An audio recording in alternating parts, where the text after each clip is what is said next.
Thank you guys.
When I pan round, that will just draw it out.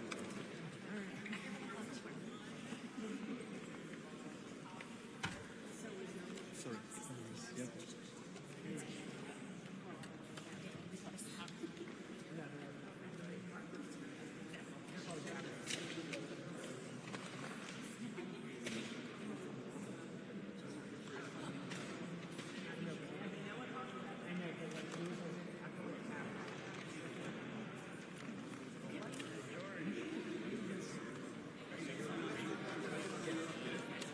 No, we're good, because I'm going to go back there after.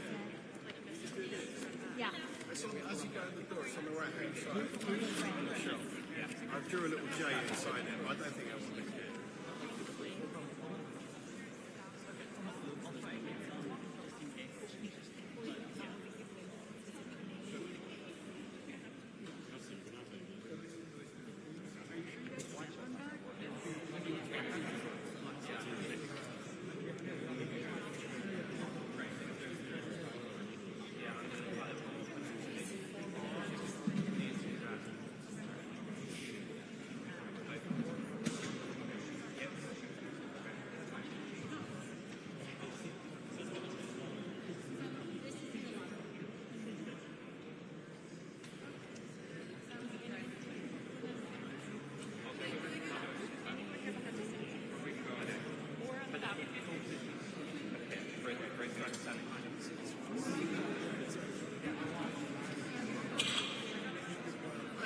in. Good. Looking forward to taking a picture of people in a very dark room. I'll ask them to walk slowly for you. This is Pale.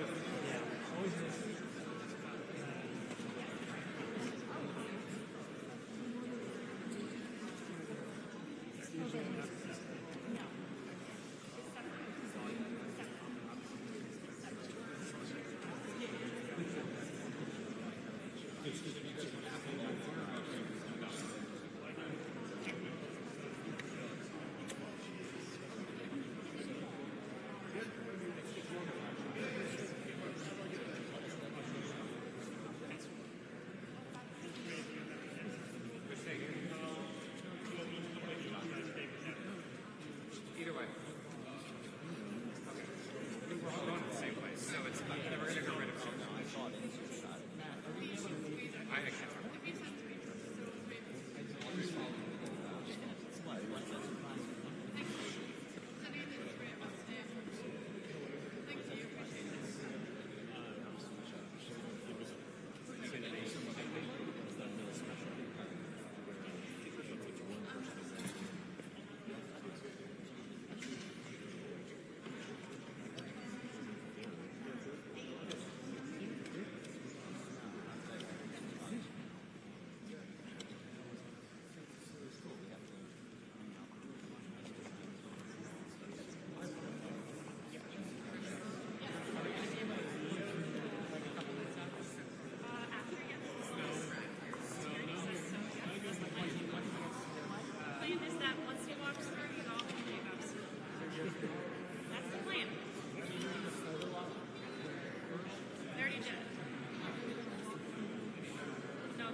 Questions, concerns, questions.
I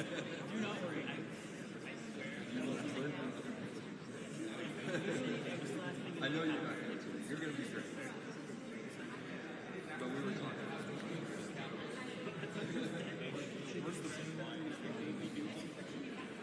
Because I've been doing this for 30 years.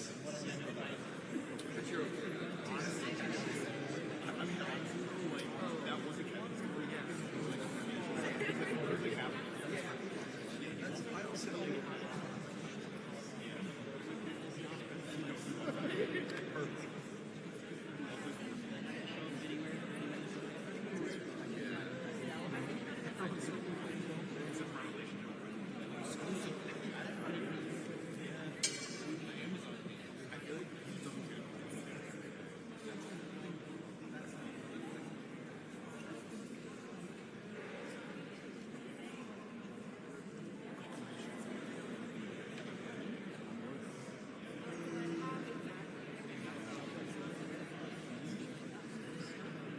Dude, I've never heard of a podcast that didn't exist in my life.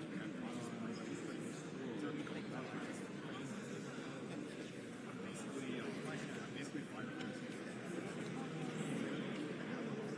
yeah, everybody like Ken and I like podcasts.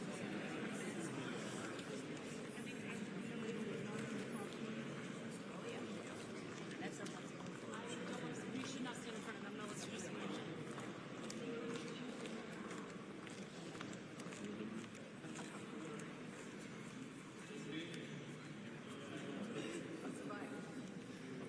Hey, Javen. How'd that ladder work out? Perfect.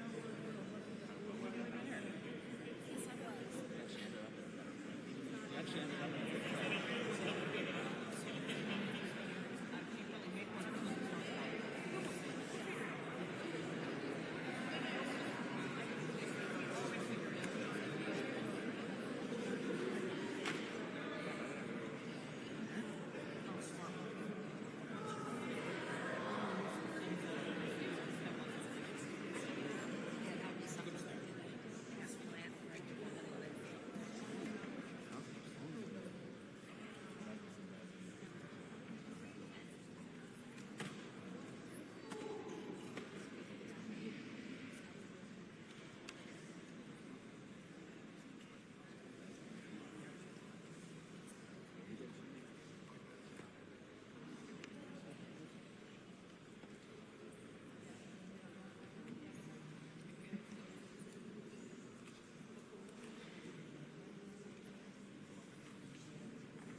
That's where I'd like to be, but I wasn't at your room to sit straight.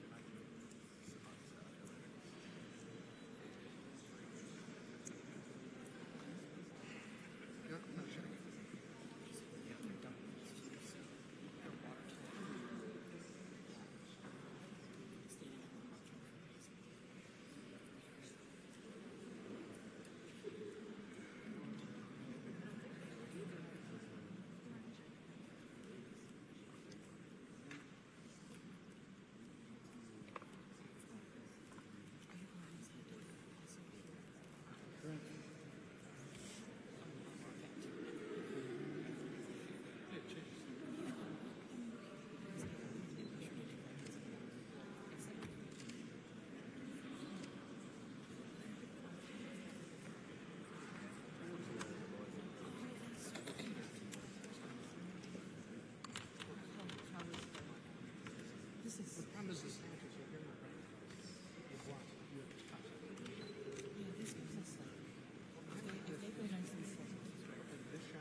honestly, I thought. like, you know, on it for by the time they can balance it. Yeah, they were on my church. I was like, wait, so you know, when I was in extra communion.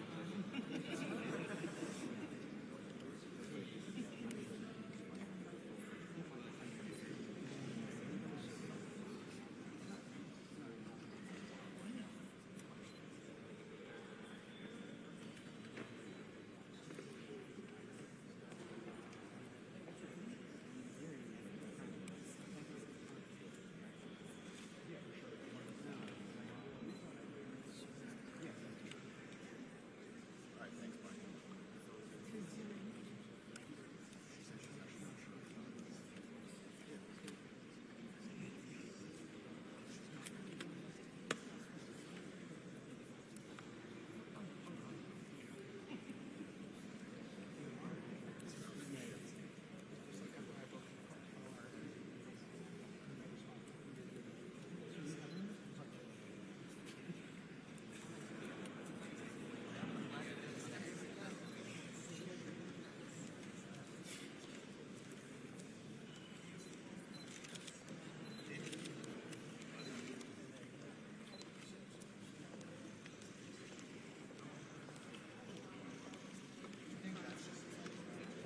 Yeah, I do too. Yeah, yeah, I think you're right.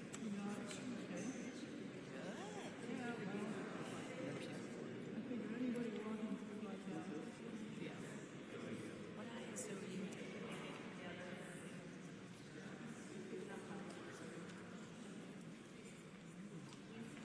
The only spot I really want to see is that guy in the center.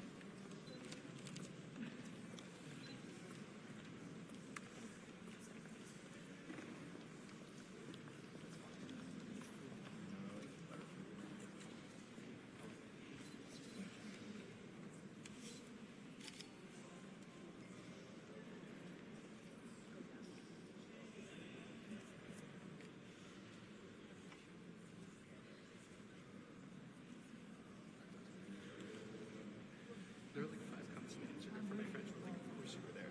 For the course we were shooting. I know. Or better yet, another one, you know, you pop in at the last minute, finally, everybody got it.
We go to about those.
I shot Tyler now. It was Stupid, but I'm just like,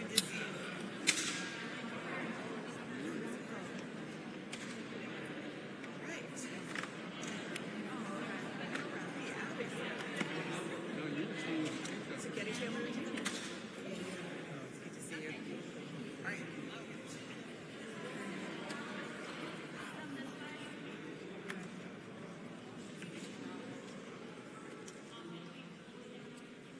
Press with a gallery ticket.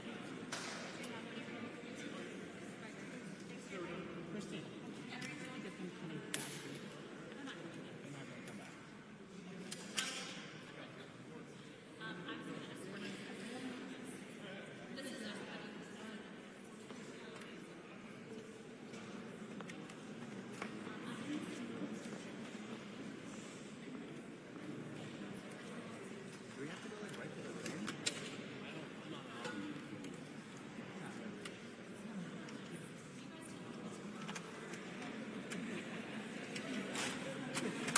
Everybody with a ticket.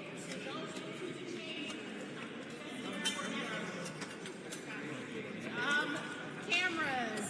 Breakdown. Roll it out. Oh, okay.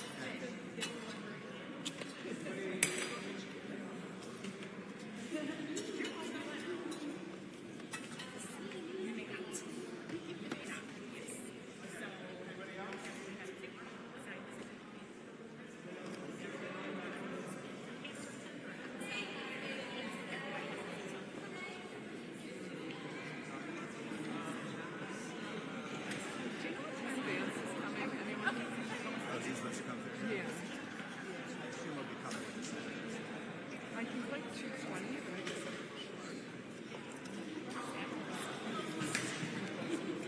This was the only press event here.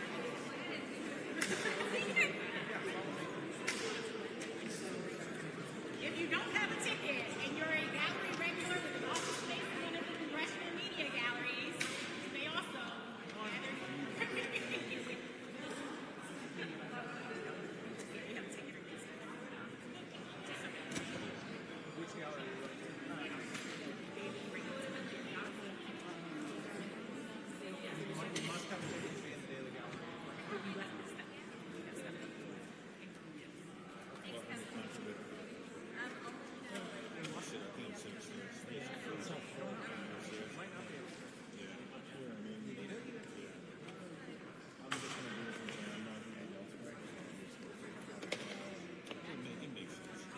Well, my laptop. Because once you do that,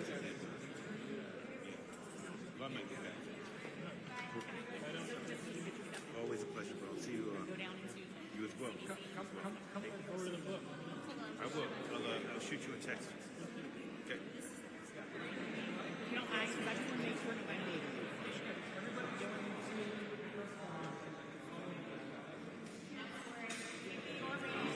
Got a ticket, follow that, we'll escort you upstairs.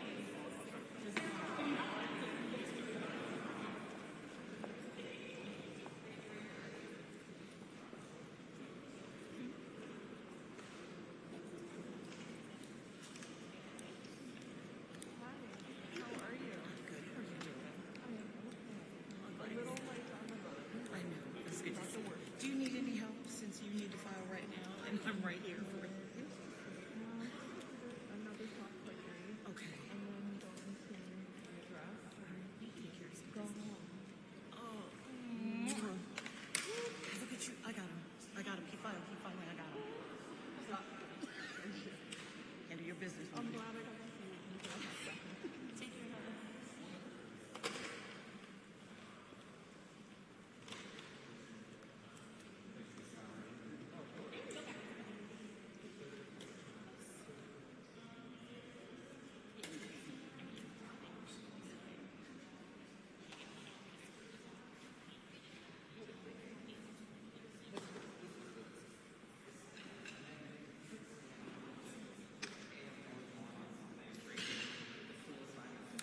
be joining you out there. We'll see.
She goes, Vance is coming. I go, he's right here. I'm gonna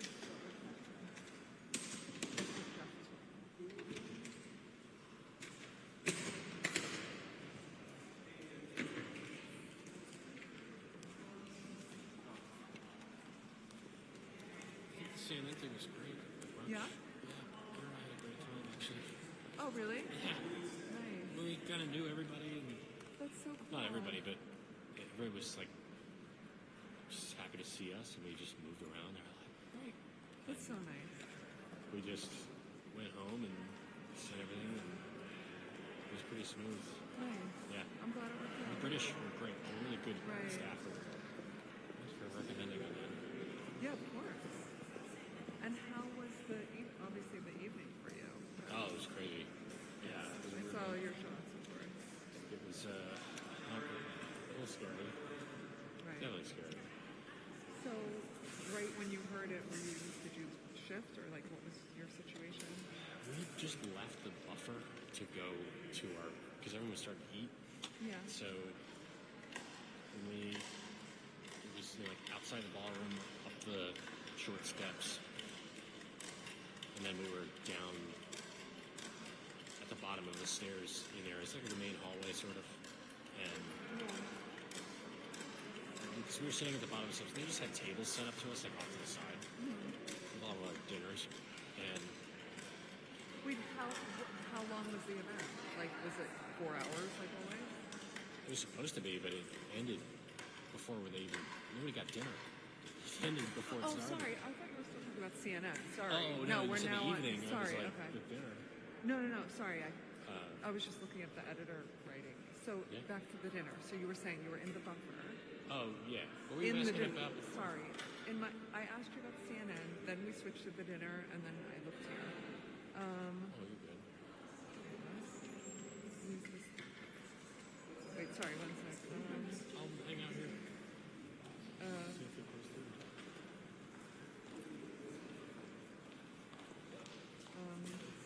Wait, sorry. Okay, so you were in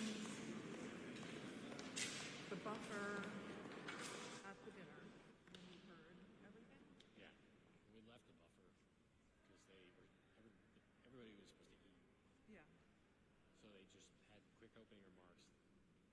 The color guard came to say, national anthem and all that. And then we naturally get taken outside Right. to go sit in our hold until we were allowed back in. And then when that happened, we were at the bottom of the stairs. And then we heard everything about 5 to 10 minutes into sitting there. Yeah. Then all the shooting started. But because we were outside the ballroom, it was a little more quiet, but we were at the bottom of the stairs. It just echoed down, and we were like, And did you know right away? initially, I'm just testing this. no, please do.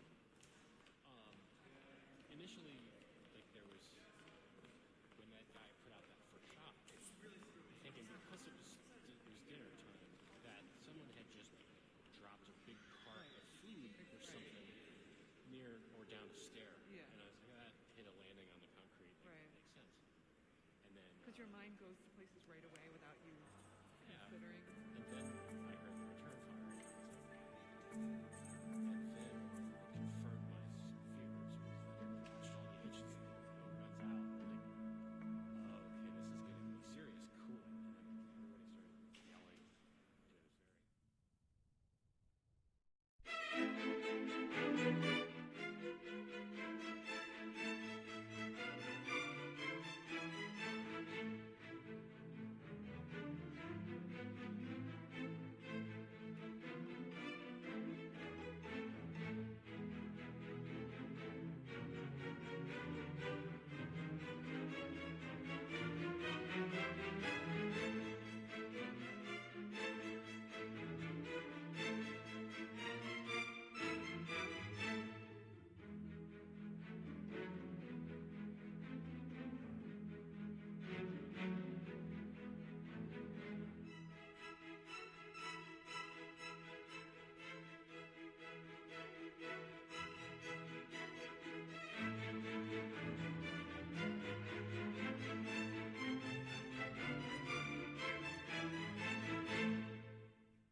The joint meeting will come to order. The chair appoints as members of the committee on the part of the House to escort His Majesty Charles III into the chamber. The gentleman from Louisiana, Mr. Scalise. The gentleman from Minnesota, Mr. Emmer. The gentlewoman from Michigan, Mrs. McLean. The gentleman from North Carolina, Mr. Hudson. The gentleman from Pennsylvania, Mr. Reschenthaler. The gentleman from California, Mr. Obernolte. The gentleman from Utah, Mr. Moore. The gentlewoman from Indiana, Mrs. Houchin. The gentleman from Florida, Mr. Mast. The gentleman from Ohio, Mr. Latta. The gentleman from South Carolina, Mr. Wilson. The gentleman from North Carolina, Mr. Rouser. The gentleman from New York, Mr. Jeffries. The gentlewoman from Massachusetts, Ms. Clark. The gentleman from California, Mr. Aguilar.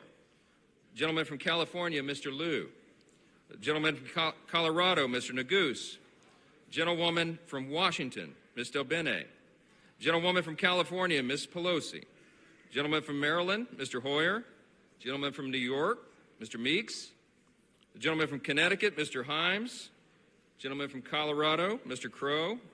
The gentleman from Rhode Island, Mr. Amo. The President Pro Tempore of the Senate, at the direction of that body, appoints the following senators as members of the committee on the part of the Senate to escort His Majesty Charles III into the chamber. The senator from South Dakota, Mr. Thune. The senator from Wyoming, Mr. Barrasso. The senator from Iowa, Mr. Grassley. The senator from Arkansas, Mr. Cotton. The senator from West Virginia, Mrs. Capito.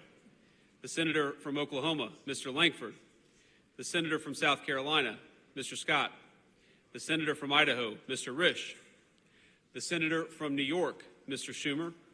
The senator from Illinois, Mr. Durbin. The senator from Minnesota, Ms. Klobuchar. The senator from Washington, Mrs. Murray.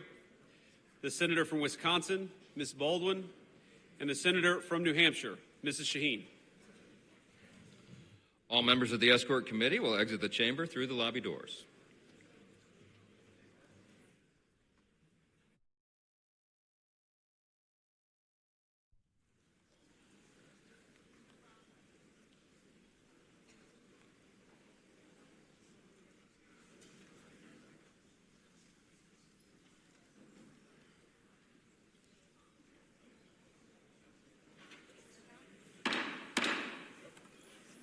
Mr. Speaker, the Acting Dean of the Diplomatic Corps.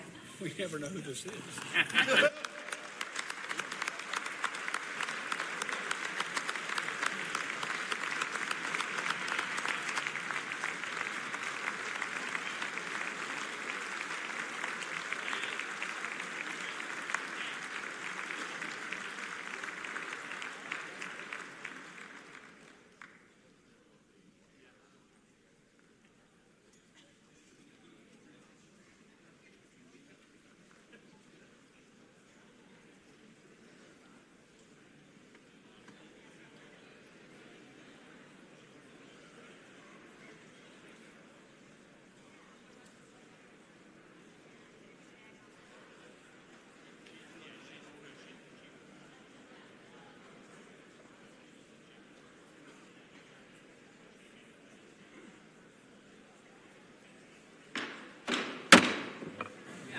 Mr. Speaker, the President's Cabinet.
Mr. Speaker, Their Majesties King Charles III and Queen Camilla.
Members of Congress, I have the high privilege and distinct honor of presenting to you His Majesty Charles III.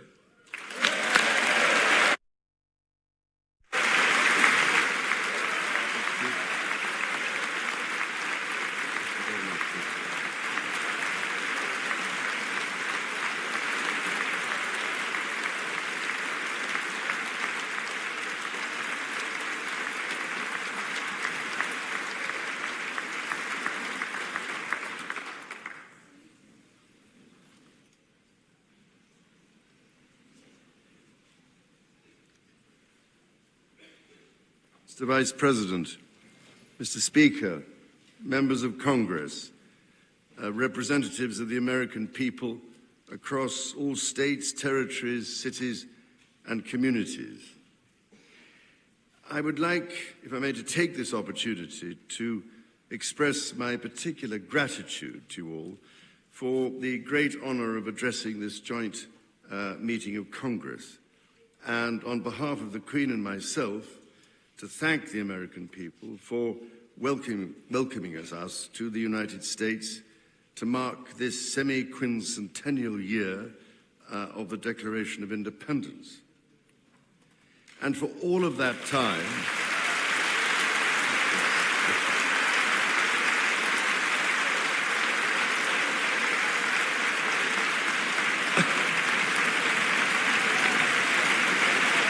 aren't you lucky?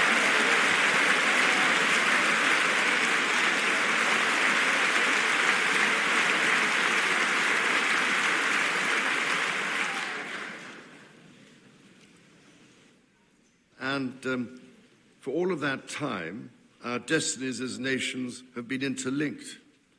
As Oscar Wilde said, we have really everything in common with America nowadays, except, of course, language. So, ladies and gentlemen, we meet in times of great uncertainty, in times of conflict from Europe to the Middle East, which pose immense challenges for the international community. and whose impact is felt in communities the length and breadth of our own countries. We meet too in the aftermath of the incident not far from this great building that sought to harm the leadership of your nation and to foment wider fear and discord. Let me say with unshakable resolve, such acts of violence will never succeed.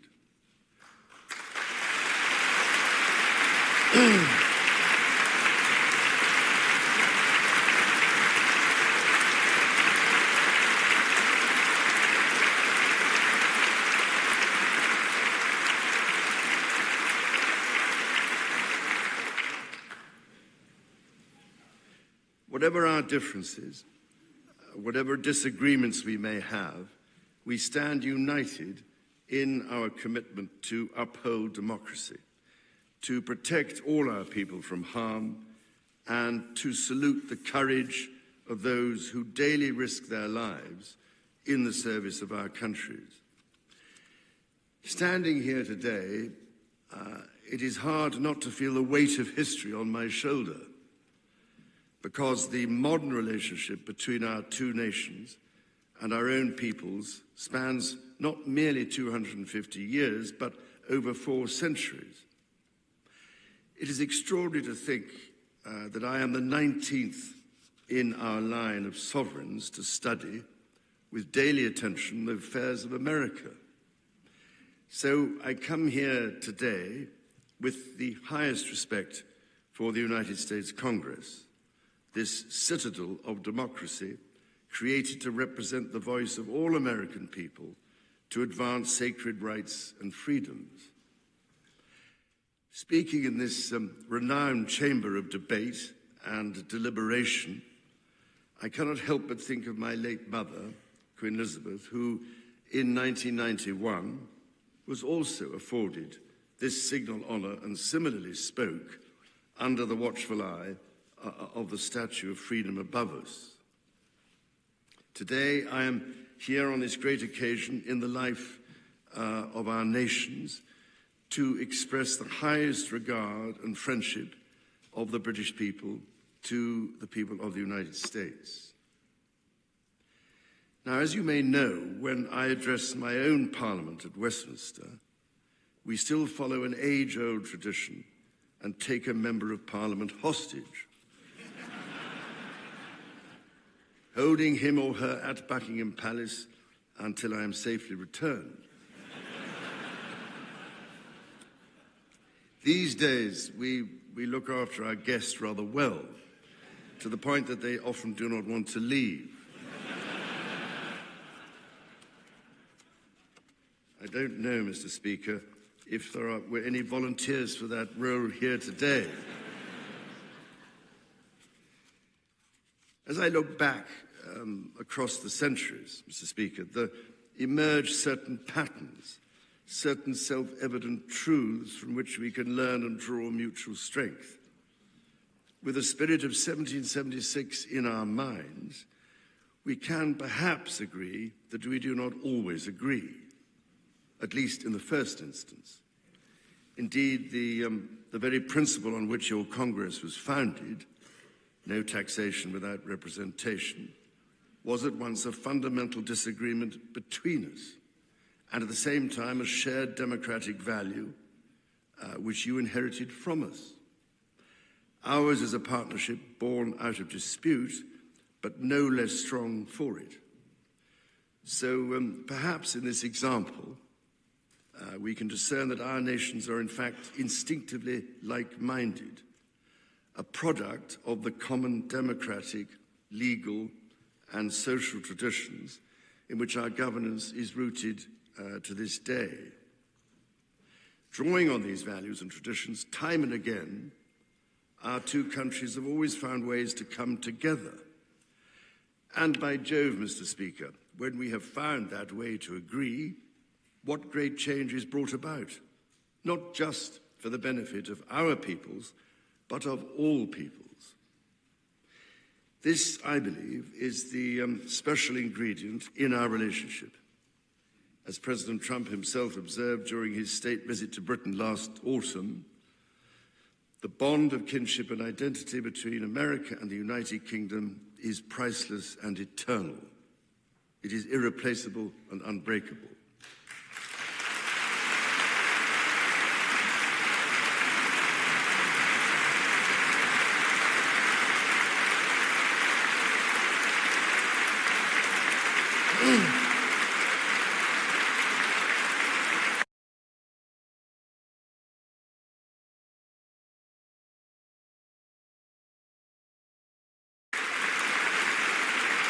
In fact, my 20th visit to the United States and my first as King and head of the Commonwealth. This is a city which symbolizes a period in our shared history, or what Charles Dickens might have called a tale of two Georges.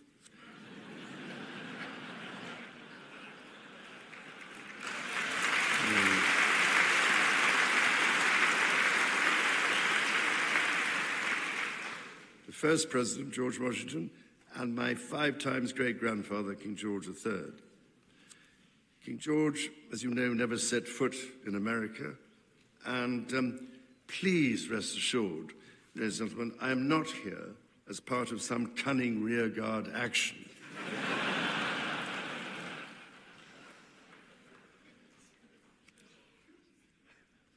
The founding fathers were bold and imaginative rebels with a cause. 250 years ago, or as we say in the United Kingdom, just the other day,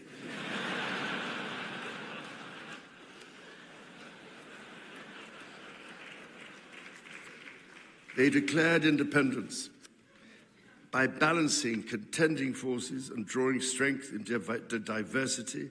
They united 13 disparate colonies to forge a nation on the revolutionary idea of life, liberty, and the pursuit of happiness. They carried with them and carried forward the great inheritance of the British Enlightenment, as well as the ideals which had an even deeper history in English common law and Magna Carta.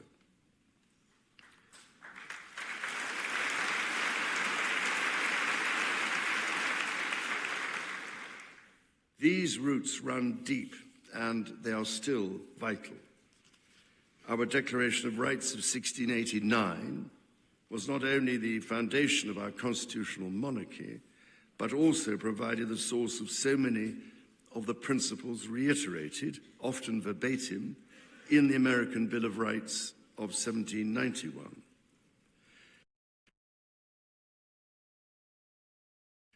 And those roots go even further back in history. The US Supreme Court Historical Society has calculated that Magna Carta is cited in at least 160 Supreme Court cases since 1789, not least as the foundation of the principle that executive power is subject to checks and balances.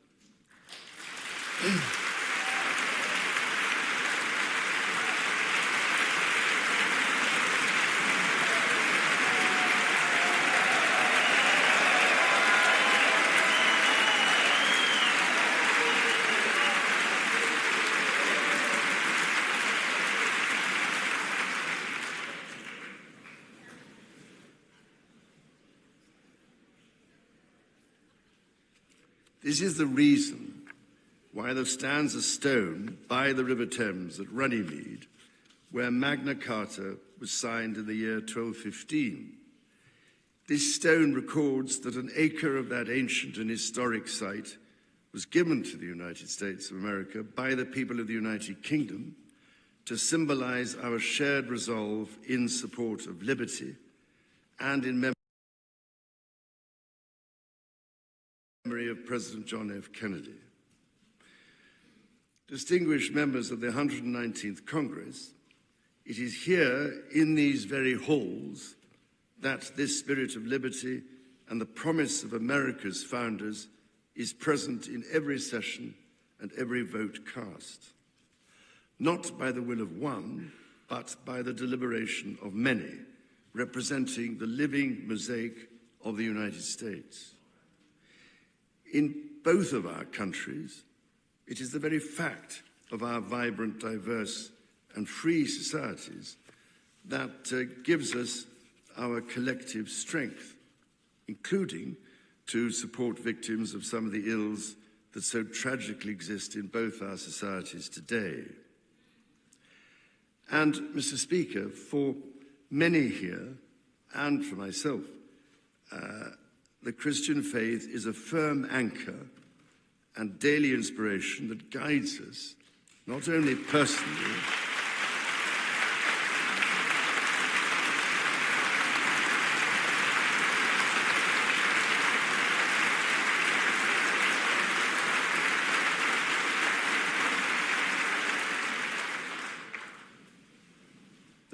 guides us not only personally, but together as members of our community. Having devoted a large part of my life to interfaith relationships and greater understanding, it is that faith in the triumph of light over darkness which I have found confirmed countless times. Through it, I am inspired by the profound respect that develops as people of different faiths grow in their understanding of each other.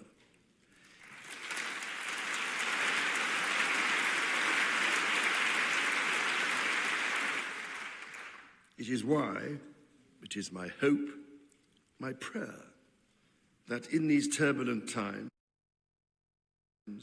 working together and with our international partners, we can stem the beating of plowshares into swords. I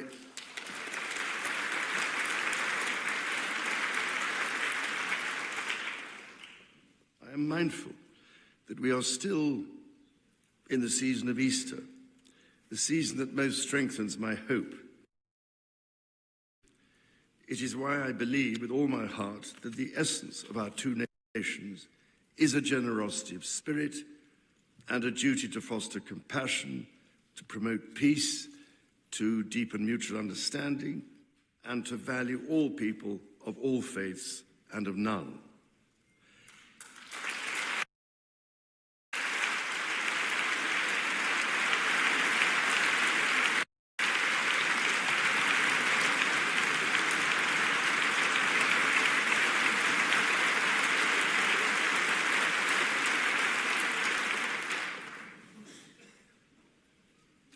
The alliance that our two nations have built over the centuries, and for which we are profoundly grateful to the American people, is truly unique.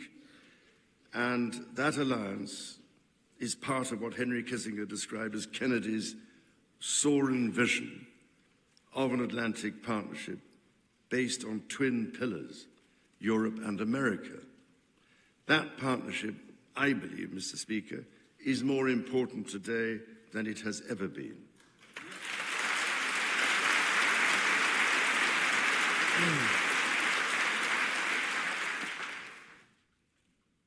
The first reigning British sovereign to set foot in America was my grandfather, King George VI. He visited in 1939 with my beloved grandmother, Queen Elizabeth, the Queen Mother. Values remain. It is an era that is in many ways more volatile and more dangerous than the world to which my late mother spoke in this chamber in 1991. The challenges we face are too great for any one nation to bear alone. But in this unpredictable environment, our alliance cannot rest on past achievements or assume that foundational principles simply endure.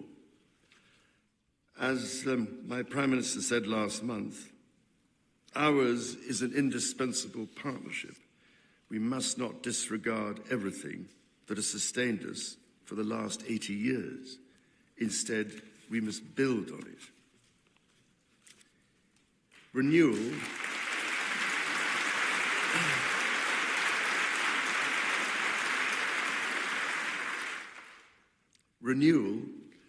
today starts with security.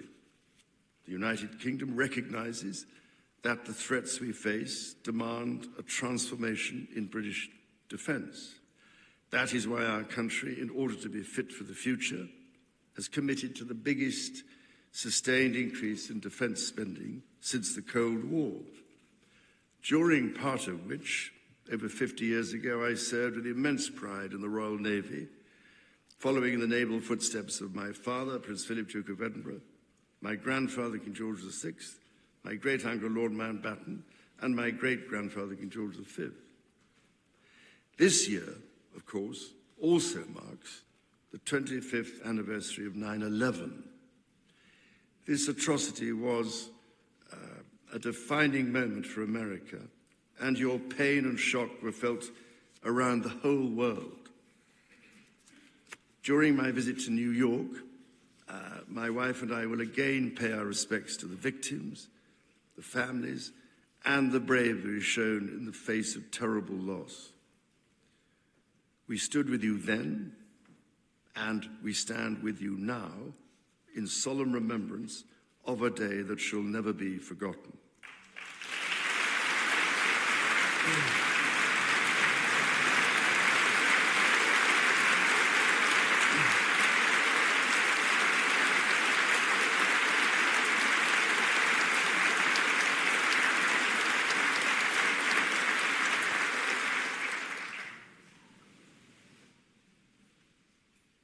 In the immediate aftermath of 9/11, when NATO invoked Article 5 for the first time, and the United Nations Security Council was united in the face of terror,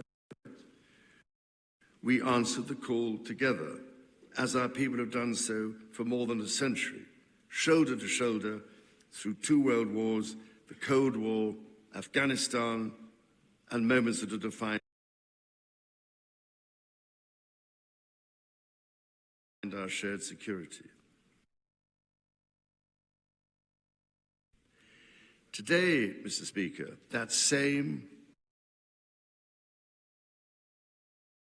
unyielding resolve is needed for the defense of Ukraine and her most courageous people.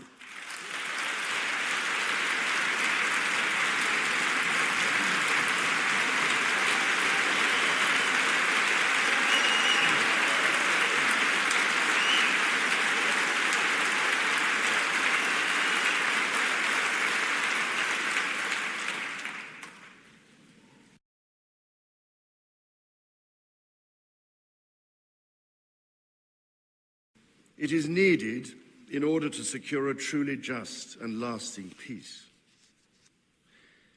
From the depths of the Atlantic to the disastrously melting ice caps of the Arctic, the commitment and expertise of the United States Armed Forces and its allies lie at the heart of NATO, pledged to each other's defense, protecting our citizens and interests, keeping North Americans and Europeans safe from our common adversaries. Our defense, intelligence, and security ties are hardwired together through relationships measured not in years, but in decades. Today, thousands of US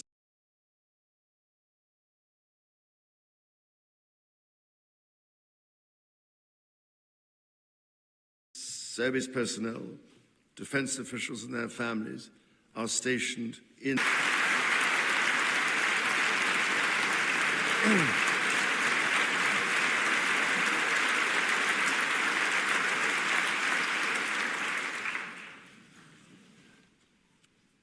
and we are doing it in partnership with Australia, a country of which I'm also immensely proud to serve as sovereign.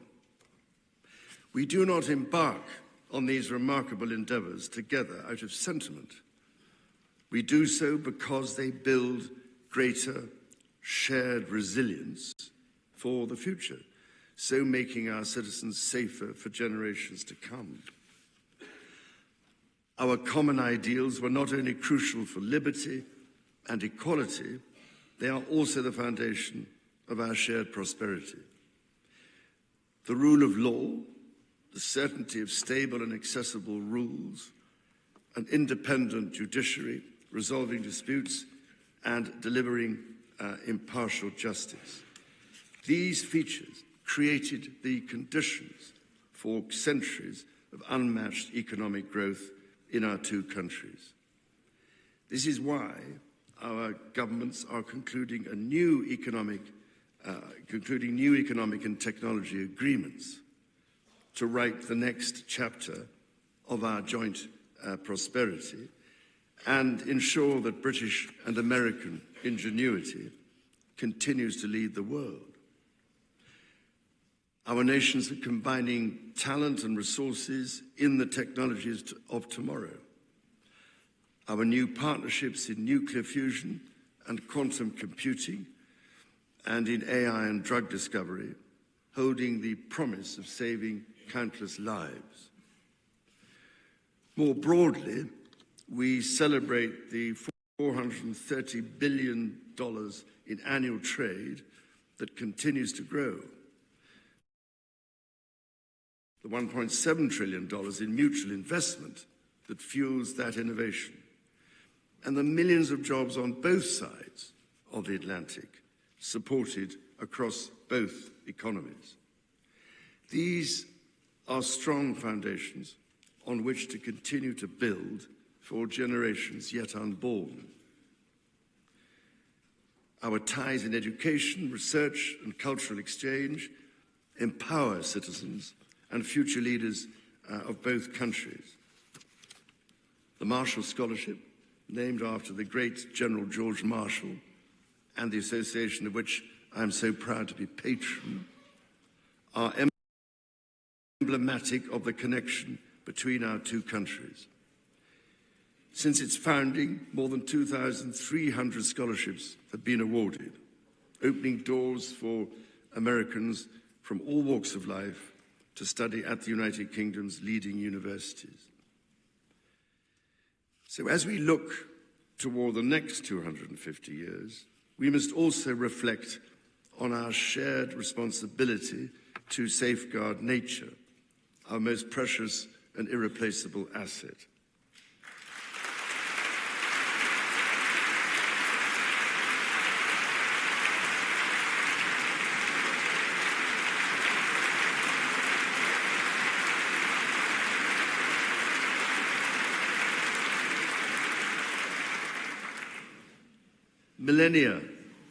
Millennia before our nations existed, before any border drawn, the mountains of Scotland and Appalachia were one, a single continuous range forged in the ancient collision of continents. The natural wonders of the United States of America are indeed a unique asset, and generations of Americans have risen to this calling. Indigenous, political and civic leaders, people in rural communities and cities alike, have all helped to protect and nurture what President Theodore Roosevelt called the glorious heritage of this land's extraordinary natural splendor, on which so much of its prosperity has always depended. Yet, even as we celebrate the beauty that surrounds us, our generation must decide how to address the collapse of critical natural systems, which threatens far more than the harmony and essential diversity of nature. We ignore at our peril the fact that these natural systems, in other words, nature's own economy, provide the foundation for our prosperity and our national security.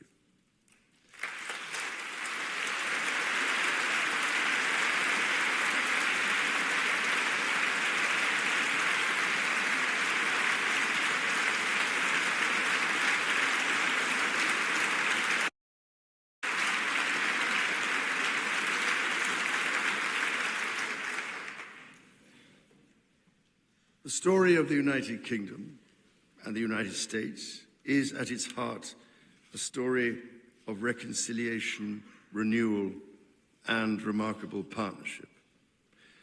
From the bitter divisions of 250 years ago, we forged a friendship that has grown into one of the most consequential alliances in human history. I pray with all my heart that our alliance will continue to defend our shared values with our partners in Europe and the Commonwealth and across the world. And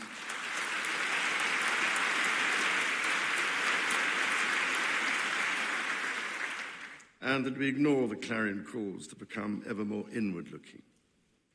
Mr. Speaker, Mr. Vice President, distinguished ladies and gentlemen, America's words carry weight and meaning, as they have since independence.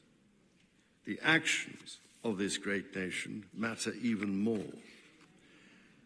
President Lincoln understood this so well with his reflection in the magisterial Gettysburg Address, that the world may little note what we say, but will never forget what we do. And so to the United States of America, on your 250th birthday, let our two countries rededicate ourselves to each other in the selfless service of our peoples and of all the peoples of the world. God bless the United States, and God bless the United Kingdom.